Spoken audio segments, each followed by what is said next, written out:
नमस्कार, मेरा नाम है डॉक्टर पुरुधमन और आज इस वीडियो में हम बात करने वाले हैं उन टिप्स के बारे में जो कि आपको हेल्प कर सकता है आपकी क्रिएटिनिन लेवल को कंट्रोल करने में, उसे डाउन करने में। जब हम बात कर रहे हैं क्रिएटिनिन की, तो हमें क्रिएटिनिन कहाँ बनता है, क्यों बनता है, किस वजह से बनता है, इसको जान लेना चाहिए, क्योंकि जब हम इसको जान लेंगे तो इस पर हम काम अच्छी तरीके से कर पाएंगे। तो ये जो क्रिएटिनिन है वो हमारी मसल्स में बनता है। मसल्स में बनने वाला वेस्ट मटेरियल है जो कि प्रोटीन से बना हुआ होता है।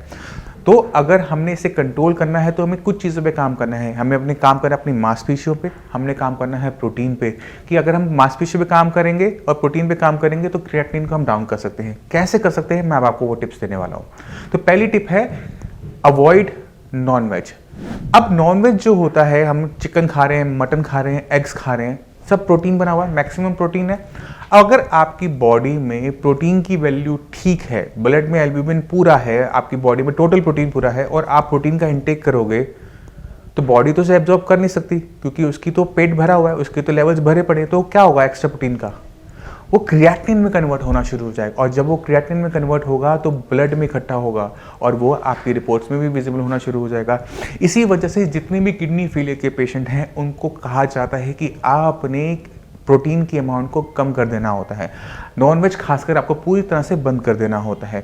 चाहे आप चिकन खाना चाहें, मटन खाना चाहे, फिश खाना चाहें, आप इनका इंटेक नहीं कर सकते। यहाँ तक दालें, दूध तक कम करवा दिया जाता है, क्योंकि जितना ज़्यादा प्रोटीन आप इंटेक करोगे उतना ज़्यादा क्रिएटिनिन बनेगा और उतना ही आपकी रिपोर्ट में विजिबल होगा।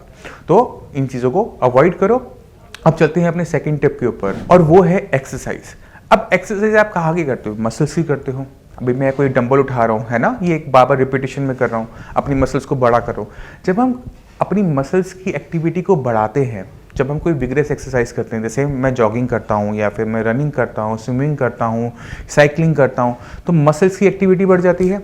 अब ये जो मसल्स की एक्टिविटी बढ़ती है उसकी वजह से मसल मेटाबॉलिज्म बढ़ जाता है। अब जब मसल मेटाबॉलिज्म बढ़ता है तो मसल मेटाबॉलिज्म में निकलने वाला वेस्ट मटेरियल यानी क्रिएटिनिन भी बढ़ना शुरू हो जाता है।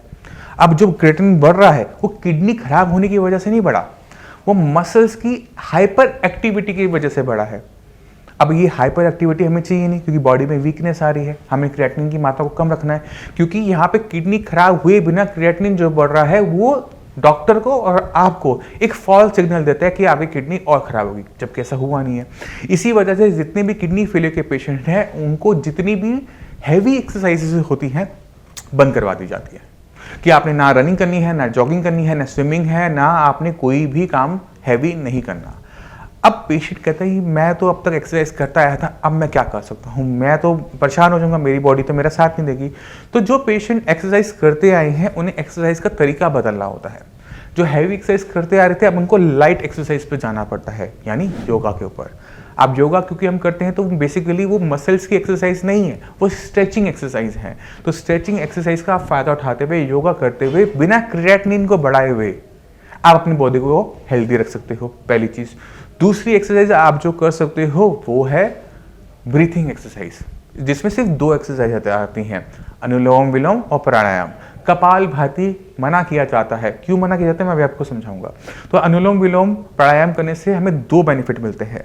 एक तो ब्लड के अंदर ऑक्सीजन लेवल अप हो जाता है, और जो ऑक्सीजन है हम सब जानते हैं कि वो जितनी भी गंदगी है उसको जला देता है, ऑक्सीडाइज कर देता है। तो हमें बेनिफिट मिलता है अपनी ब्लड के अंदर ऑक्सीजन लेवल को बढ़ाने में और बॉडी के अंदर वेस्ट मटेरियल को ऑक्सीडाइज करने में। 2 बेनिफिट हो गए। अब कपाल भाती हम क्यों नहीं करते, क्यों मना करते हैं, उसका आंसर आपको भी पता है। आप सोचो कि कपाल भाती किया कैसे जाता है। आप पेट की एब्डोमेन की मसल्स को बार बार अंदर बाहर करते हो, है ना। तो ये एब्डोमेन की जो एक्सरसाइज हो रही है, मसल्स की एक्सरसाइज हो रही है, इससे इसका मेटाबॉलिज्म बढ़ेगा और क्रिएटिनिन की वैल्यू बढ़ेगी। इसी वजह से अनुलोम विलोम प्राणायाम अलाउड है और वहीं पर कपाल भाती मना की जाती है। बाकी आप वॉक कर सकते हो, अगर आप कंफर्टेबल वॉक करते हो, जिसे हम टहलना कहते हैं, कोई दिक्कत नहीं है, बट रनिंग जॉगिंग आपने नहीं करनी होती। तो मैं उम्मीद करता हूँ इस छोटे से पॉइंट को ध्यान में रखते हुए आप अपनी बॉडी के अंदर जरूरत से ज़्यादा क्रिएटिनिन को बनने से रोक लोगे, उसे कंट्रोल कर लोगे। अब चलते हैं अपने तीसरे पॉइंट के ऊपर, और वो है कोल्ड क्लाइमेट। ठंड आ गई है, मैंने भी गर्म कपड़े पहन लिए हैं। अब जितने भी किडनी फेलियर के पेशेंट हैं उनको इस पॉइंट को समझना पड़ेगा कि जब हमें ठंड लगती है तो आप कैसे हो जाते हो? ऐसे हो जाते हो, अपनी कमर की सारी मांसपेशियों को ऐंठ लेते हो, हाथ ऐसे हो रहे हैं, टूट रहे होते हो। तो यहाँ पर जब हमें बॉडी को ठंड लगती है, हमारे हाथ पैर ठंडे पड़ जाते हैं, तो दिक्कत क्या होती है कि मसल्स के अंदर कॉन्ट्रैक्शन की वजह से क्रिएटिनिन की फॉर्मेशन बढ़ जाती है। तो इसलिए जैसे जैसे ठंड बढ़ेगी, क्रिएटिनिन के पॉइंट्स कुछ बढ़ते हैं। यहाँ किडनी खराब नहीं हो रही, मैं फिर से कह रहा हूँ, यहाँ पे किडनी खराब नहीं होती, मगर ठंड की वजह से, मसल्स की कॉन्ट्रैक्शन की वजह से क्रिएटिनिन की फॉर्मेशन बॉडी में बढ़ जाती है, जो कि आपकी रिपोर्ट्स में, सर्दी गर्मी की रिपोर्ट्स में विजिबल होना शुरू हो जाता है कि पहले क्रिएटिनिन मेरा 4 था, स्टेबल चल रहा था पिछले 6 महीने से, अब वो 5 के रेंज में आ रहा है, और जैसे ही गर्मी आनी शुरू होगी ये वापस दोबारा से 4 पर आ जाएगा, क्योंकि ठंड की वजह से ये क्रिएटिनिन बढ़ा है। अब आपने करना क्या है, किस चीज़ का ध्यान रखना है?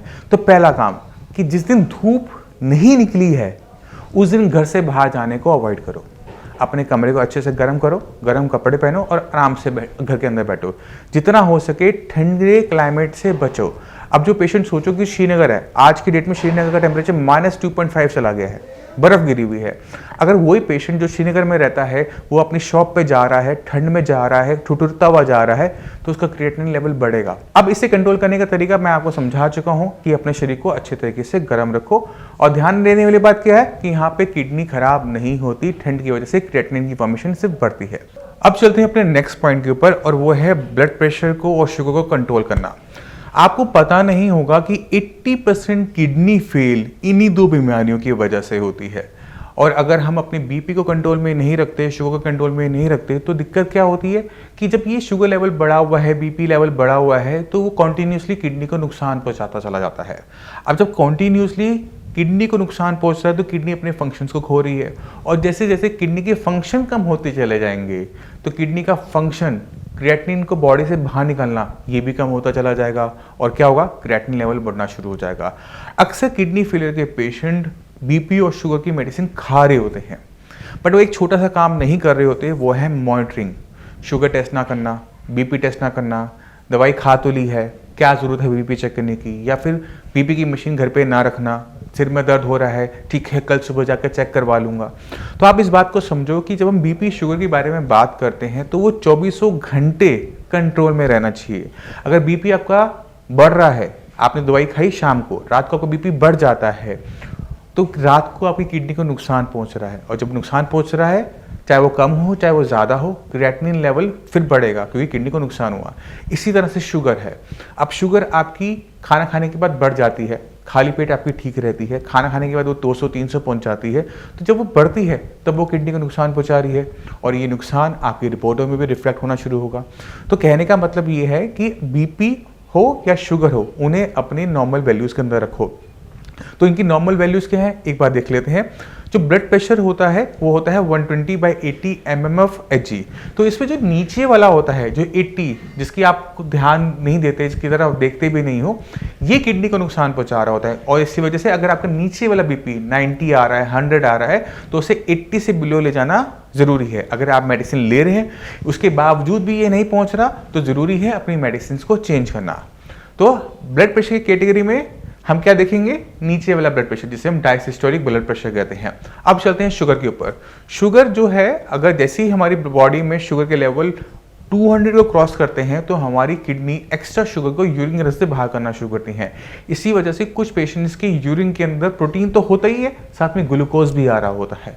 तो हमने इस ग्लूकोज के लेवल को, इस शुगर के लेवल को हमेशा 200 से नीचे रखना होता है, चाहे वो आपकी फास्टिंग हो, चाहे वो पीपी हो, चाहे आपका रैंडम हो। इसके लिए चाहे मैं इंसुलिन की हेल्प लेनी पड़े, इसके लिए चाहे मैं मेडिसिन की हेल्प लेनी पड़े, चाहे इसके लिए मैं डाइट की हेल्प लेनी पड़े, कोई फर्क नहीं पड़ता। आपने अपने बीपी और शुगर को कंट्रोल में रखोगे, आपकी किडनी को नुकसान नहीं होगा, और जब उसको नुकसान नहीं होगा, क्रिएटिनिन लेवल नहीं बढ़ेगा। तो ये बहुत इंपॉर्टेंट पॉइंट था जो कि आप सभी के लिए जानना जरूरी था। तो अपनी बीपी को, शुगर को कंट्रोल में रखकर आप अपने क्रिएटिनिन को कंट्रोल में रख सकते हो। अगर हम ये छोटी सी बात को समझ जाए तो हम इस बीमारी को बहुत आराम से हरा सकते हैं। अब मैं चाहता हूं कि आप कुछ किडनी फेलियर के पेशेंट से मिलें, उनकी रिपोर्ट देखें, उनकी इंटरव्यू देखें कि किस तरह से श्रेयास में, साइंस इंजीनियरिंग में आने के बाद उनके क्रिएटिनिन लेवल डाउन हुए, किस तरह से उनका बीपी शुगर कंट्रोल में हुआ, किस तरह से उन्होंने अपनी किडनी की फंक्शनिंग को बढ़ाया। नमस्कार, मेरा नाम है डॉक्टर पुरु धवन और हर बार इस चैनल के अंदर हम बात करते हैं किडनी के बारे में। तो आज मैं आपको अपने किडनी के पेशेंट से मिलवाना चाहूँगा जिनका नाम है राजवीर सिंह। इनको जो दिक्कत थी किडनी की वो थी अपनी किडनी का जो साइज़ था वो छोटा होता जा रहा था, क्रिएटिनिन बढ़ता जा रहा था, यूरिया बढ़ता जा रहा था, भूख खत्म हो रही थी, थकावट हो रही थी। तो कैसे उन्होंने इन सब चीज़ों को कंट्रोल करते हुए, सारे सिम्टम्स को दूर करते हुए अपने क्रिएटिनिन लेवल को कम किया, अपने यूरिया लेवल को कम किया, क्या लाइफस्टाइल रखी, क्या खाना खाया, क्या परहेज़ रखा। और 3 महीने हो गए मेरे ख्याल से ट्रीटमेंट लेते 3 महीने में के अंदर इन्होंने क्या फील किया साइंस इंजीनियरिंग ट्रीटमेंट के बारे में, ये सब हम जानेंगे राजवीर सिंह से। तो राजवीर सिंह जी, ये दिक्कत आपको कब शुरू हुई? ये सर जनवरी में शुरू हुई, जनवरी 2018 में। तो कैसे पता लगे कि आपको किडनी की दिक्कत हो रही है? मेरा ब्लड प्रेशर और शुगर तो मुझको थी। कितना ब्लड प्रेशर रहता था? ब्लड प्रेशर तो बहुत ज़्यादा रहता था साहब। कितना? ये तो नियर अबाउट नीचे वाला तो 102 भी पहुंच जाता था। अच्छा, हाँ हाँ। और ऊपर वाला कितना? ऊपर वाला 180 ऐसे पहुंचाता था। 180 और 102 यानी कि मतलब डॉक्टर साहब जो थे, जो मुझे देख रहे थे, इतने ब्लड प्रेशर पे जाने के बाद वो घबरा गए। लेकिन मुझको एक्चुअली बॉडी इतनी वो हो चुकी थी तो मुझको इतना वो नहीं पता नहीं लगता था, मगर उसका शरीर के अंदर नुकसान चल रहा था, नुकसान पहुंच रहा था। और उसके बाद आपकी और दिक्कत क्या महसूस करते थे उस टाइम में? दिक्कत नहीं, फिर एकदम स्वेलिंग आई थी। स्वेलिंग पैर में आई थी? पैर में और यहाँ चेहरे पे आई थी। तो उसके बाद जब आपको पता लगा कि आपको किडनी की दिक्कत है तो आपने अल्ट्रासाउंड करवाया था? रिपोर्ट में डॉक्टर साहब ने देखा कि वो अल्ट्रासाउंड डॉक्टर साहब ने कराया। किडनी में क्या दिक्कत बताई थी? श्रिंकेज बताई थी, क्या बताया था? वो जो इसमें कोई गैप समथिंग जो भी है वो नसों में जा रहा। राजवीर सिंह की जो किडनी का साइज था वो छोटा होता जा रहा था, वो श्रिंक कर रही थी, वो अपने नॉर्मल साइज से बदल गई थी।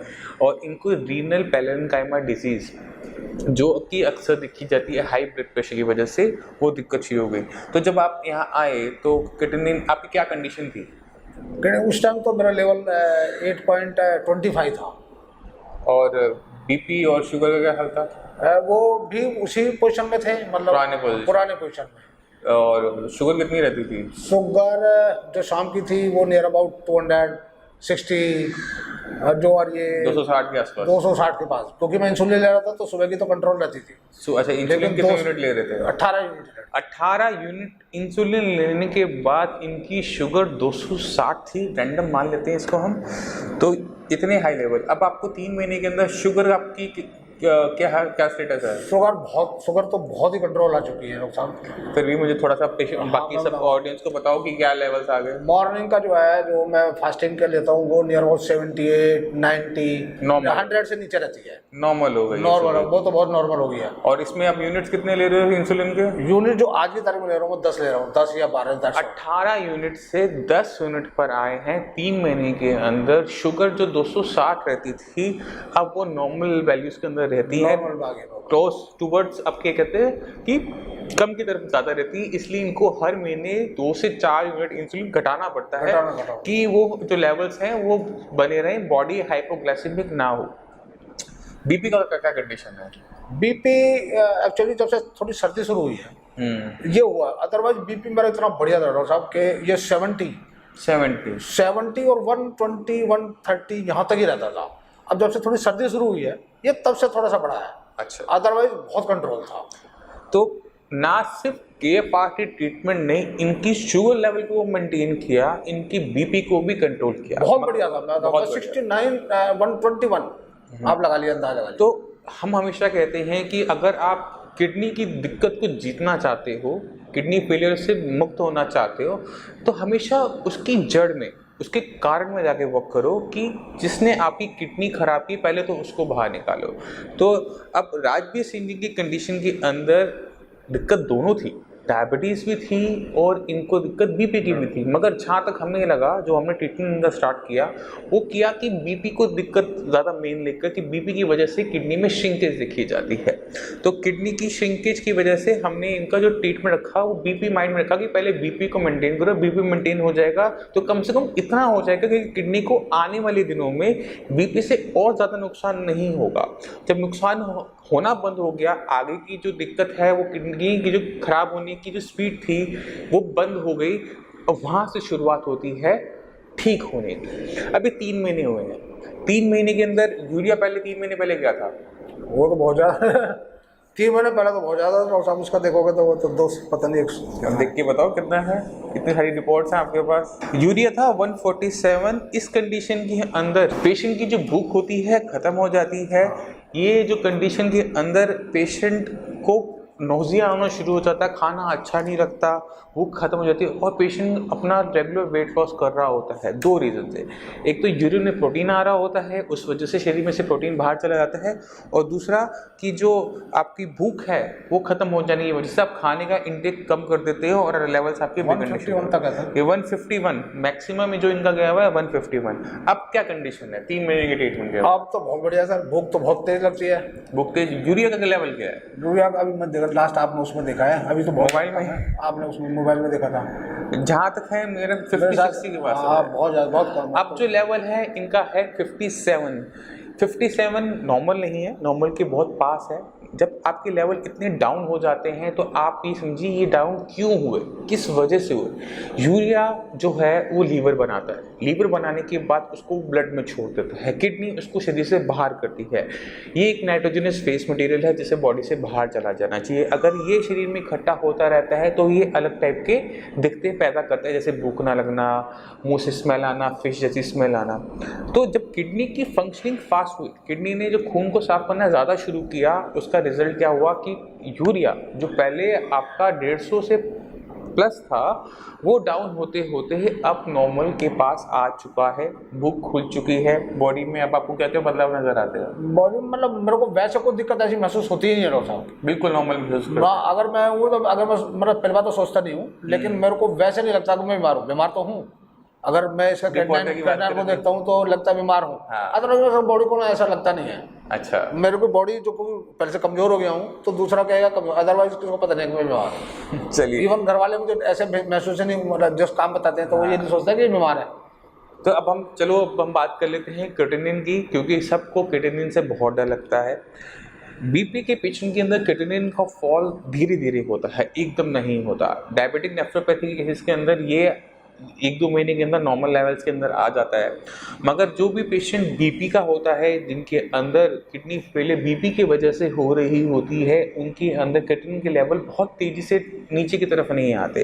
यूरिया तेज़ी से नीचे आ गया बट क्रिएटिनिन के लेवल कंपैरेटिवली हाई बने हुए हैं। तो राजवीर सिंह जी, आपका जो क्रिएटिनिन था वो ट्रीटमेंट शुरू करने से पहले क्या था? वो 9.5 था। 9.5। और 9.5 से अब कितना हो गया? अब 8 पे आ गया। 3 महीने के अंदर जो हमने क्रिएटिनिन का जो फॉल देखा वो ज़्यादा नहीं है, वो सिर्फ 1.5 पॉइंट का है। मगर ये 1.5 पॉइंट बहुत मायने रखते हैं, क्योंकि ना सिर्फ क्रिएटिनिन डाउन हुआ, यूरिया भी डाउन हुआ। बॉडी में जितने सिम्टम थे सारे डिसअपीयर हो गए। कोई थकावट नहीं, कोई कमजोरी नहीं, पोटेशियम नॉर्मल, सब कुछ नॉर्मल। इन्होंने आज तक एक बार भी डायलिसिस नहीं करवाया क्योंकि इनको ज़रूरत नहीं पड़ी।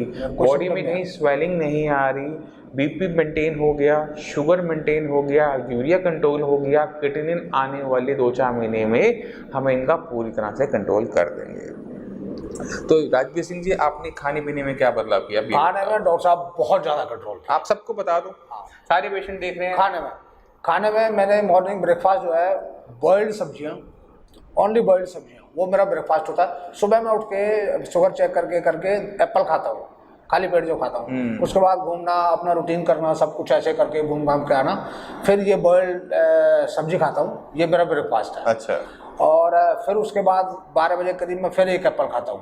एप्पल ज़्यादा खा रहे हो आप? नहीं तो 2 एप्पल खाता हूँ डॉक्टर साहब। कंट्रोल कर दो उसको, या तो पेशेंट, हम बात तो कर रहे थे। अच्छा, एक मैं खाता हूँ। अच्छा, 2 फायदा हो गया, 2 खाता हूँ वीडियो बनाने का। 2 खाता हूँ। और बाकी दोपहर को लंच करता हूँ और शाम को लंच में क्या लेते हो? लंच में वही सब्जी, कोई भी जो आपने बताई है, जो आपके उसमें है, उन वही सब्जियां और रोटी, दैट्स ऑल। और शाम को बाकी एवरीथिंग सब कुछ बनता है। तो राजवीर सिंह जी की एक गलती तो हमने पकड़ ली कि दिन में 2 बार एप्पल खा रहे हैं, जबकि खाने के लिए हमने दिए में है 1। तो कोई बात नहीं, गलती हमने चाहे वीडियो से पकड़ी जैसे मुझे पकड़ी, बट वो पकड़ी गई। तो अगली बार से हम उम्मीद करते हैं राजवीर सिंह जी अपने एप्पल को 2 से 1 कर देंगे। 1 कर देंगे, अच्छा ठीक है। और बाकी जो डाइट हम बताते हैं साइंस इंजीनियरिंग में, वो पेशेंट टू पेशेंट वेरी करती है। आपकी बॉडी की कंडीशन के हिसाब से, आपकी यूरिन में कितना प्रोटीन आ रहा है, आपका बॉडी वेट कितना है, आपका वजन कितना है, आपके शरीर पे मसल्स है या नहीं है, वेस्टिंग तो नहीं हो रही, कमज़ोरी ज़्यादा तो नहीं हो रही, हीमोग्लोबिन क्या है, पोटेशियम क्या है, इन सब चीज़ों को दिमाग में रखकर तब जाकर एक पेशेंट को सही तरीके से डाइट बताई जाती है, जिससे वो अपनी किडनी की कंडीशन को बेटर तरीके से कंट्रोल कर सके, उसको मैनेज कर सके। क्योंकि मैं हमेशा कहता हूँ, हर वीडियो में कहता हूँ, आप 2 तरीके से अपनी बॉडी के अंदर के इन्वायरमेंट को कंट्रोल कर सकते हो। एक, आप उसकी एक्सक्रीशन सही तरीके से करते रहो, यानी आपकी किडनी और आपका लीवर सही तरीके से काम करता रहे, आपकी बॉडी में किसी टाइप का भी टॉक्सिक मटेरियल इकट्ठा नहीं होता। दूसरा तरीका आप और कर सकते हो, जो हर एक ऐसे पेशेंट को करना चाहिए जहाँ पर ये लीवर और किडनी की दिक्कत होनी शुरू हो जाती है, वो है अपने खाने पीने में बदलाव। क्योंकि आपके अंदर कोई भी चीज़ जा रही है, वो आपके खाने से जा रही होती है। आप अगर खाने पीने को आपको पता होता है कि ये चीज़ मेरे लिए अच्छी है, ये चीज़ मेरे लिए अच्छी नहीं है, तो उसको मैनेज कर अपने बॉडी के अंदर के एनवायरनमेंट को आप कंट्रोल कर पाते हो। तभी किडनी के पेशेंट के लिए जो डाइट होती है वो बहुत सोच समझ के बनाई जाती है। पेशेंट को अगर हम बोल रहे हैं कि आप प्रोटीन खाओ तो रीज़न से है, अगर कहते हैं कि प्रोटीन मत खाओ उसके पीछे भी एक रीज़न है, तो उस रीज़न को समझना बहुत ज़रूरी हो जाता है। तभी पेशेंट डॉक्टर का साथ दे पाता है, सही तरीके से फॉलो कर पाता है और बदलाव आ पाते हैं। तो राजवीर सिंह जी, तो अब 3 महीने के इलाज के बाद बाकी किडनी पेशेंट के लिए आपको कोई संदेश दी? मैं तो संदेश ये दूंगा, क्योंकि जब मैं 3 महीने के बाद लगातार आ रहा हूँ और मुझे फ़ायदा हो रहा है, तो औरों को भी मैं यही सलाह दूंगा कि डॉक्टर साहब से मिलो और यहाँ का फ़ायदा उठाओ। मैं तो यही कहूँगा। तो हम उम्मीद करते हैं राजवीर सिंह जी आने वाले 3-4 महीने के अंदर जो उनका किडनी लेवल थोड़ा सा बढ़ा हुआ है उसको हम नॉर्मल लेते हुए, कंट्रोल में लाते हुए इनका बिल्कुल नॉर्मल कर देंगे। यूरिया इनका नॉर्मल हो चुका है ऑलरेडी, शुगर इनकी काफ़ी हद तक कंट्रोल हो गई, बीपी सारा कंट्रोल में हो गया। तो ये KFRT ट्रीटमेंट की मदद से उसकी सफलता का एक और प्रदर्शन आप कह सकते हो, ये एक हमारी सर्टिफिकेट कह सकते हो, ये कि हमारा आप अवार्ड कह सकते हो कि ऐसी सफलताएं हमें मिलती रहती हैं और ऐसे हम रिकॉर्ड्स करते रहते हैं कि हर एक सफलता आप तक ला पाएँ। क्योंकि किडनी को लेके, किडनी की डायलिसिस को लेके लोग आपको जगह जगह भ्रमित कर देते हैं। कोई कहता है ये करो, कोई कहता है वो करो, उसमें पेशेंट ही फंसता है, तो उसको सही रास्ता नहीं मिल पाता जो उसके लिए सही है। कोई कहेगा डॉक्टर के पास जाएंगे, डॉक्टर कहता है आप ट्रांसप्लांट करवा लो। ट्रांसप्लांट का जो रास्ता होता है वो हमेशा ओपन होता है, डायलिसिस का रास्ता हमेशा ओपन होता है, वो आप कभी भी जाकर करवा सकते हैं। मगर उससे पहले अगर हम आपकी खुद की डायलिसिस मशीन को ठीक कर सकते हैं तो क्या दिक्कत है उसके अंदर? क्यों जरूरत पड़ेगी आपको बाहर की डायलिसिस की मशीन, जब आपकी खुद की किडनी काम कर सकती है, खुद की डायलिसिस मशीन काम कर सकती है? तो ये चीज़ को समझना ज़रूरी है कि डायलिसिस का ऑप्शन हमेशा ओपन है, डायलिसिस के साथ साथ ट्रांसप्लांट का ऑप्शन हमेशा ओपन रहता है। आप किसी भी कंडीशन में जाकर करवा सकते हो। मगर किडनी की दिक्कत आपकी शुरुआती है, अभी शुरू हुई है, किडनी यूरिन बना रही है, यूरिन फॉर्मेशन हो रही है, आपको यूरिन का आउटपुट ठीक ठाक आता है, तो इसका मतलब ये है कि आपकी डायलिसिस मशीन काम कर रही है, पूरे तरीके से काम नहीं कर रही। काम करना उसने छोड़ा नहीं है, कम किया है। तो उस कम काम को बढ़ाते हुए हम इतना सुधार देंगे कि आपको डायलिसिस की ज़रूरत नहीं पड़ेगी और ट्रांसप्लांट की ज़रूरत नहीं पड़ेगी। तो मैं धन्यवाद देना चाहता हूँ राजवीर सिंह जी का, इतना अच्छे तरीके से साइंस इंजीनियरिंग की ट्रीटमेंट को फॉलो करने का और वो रिजल्ट्स दिखाने का, पेशेंट दूसरे पेशेंट तक ले जाने का। धन्यवाद आपका राजवीर सिंह जी। मैं उम्मीद करता हूँ आने वाले 2-3 महीने के अंदर आपकी जो कंडीशन है बिल्कुल रिवर्स हो जाएगी। मुझे भी डॉक्टर साहब उम्मीद है, मैं इसलिए आ भी रहा हूँ। धन्यवाद। और बाकी मैं पेशेंट को बता दूँ, यूरिन का तो मैं ऐसा बताऊँ सब जैसे एज ए नॉर्मल जैसा पहले था वो मैं फील करता हूँ। ठीक, क्योंकि ऐसा नहीं है कि वो कभी आ रहा ही है, जैसे पानी पीता हूँ, जितना कुछ करूँ, सब्जी जितना पानी आता है वो यूरिन आता है।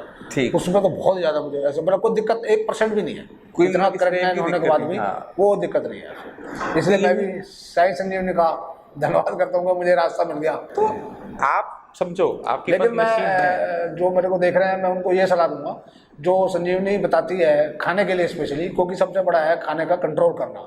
वो अगर आप कंट्रोल करोगे और दवाइयों को लोगे तो फिर आपको फायदा हो गया।